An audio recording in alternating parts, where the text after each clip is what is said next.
I tried CoinCorner app for 7 days. Here's the shocking truth. When I tried the CoinCorner app for 7 days, I expected a simple Bitcoin wallet.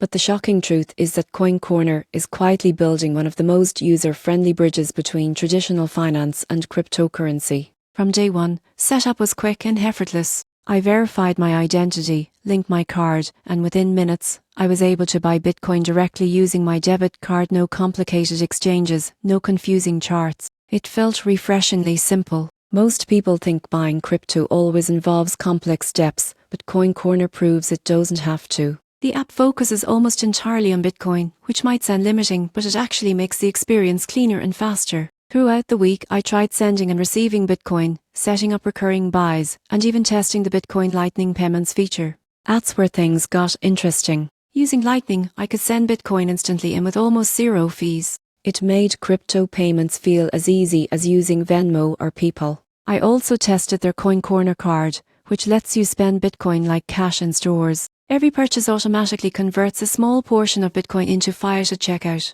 You won't believe how seamless it felt to pay with crypto in real life. Security was solid, too. Two-factor authentication, encrypted backups, and optional custody. You can choose whether CoinCorner holds your Bitcoin or you do. That level of flexibility isn't something most exchanges offer. After 7 days, the shocking truth became obvious. CoinCorner doesn't try to do everything. Instead, it focuses on making Bitcoin ownership fast, practical, and accessible for everyone, even complete beginners. If you've been intimidated by crypto before, this app might be the perfect way to start.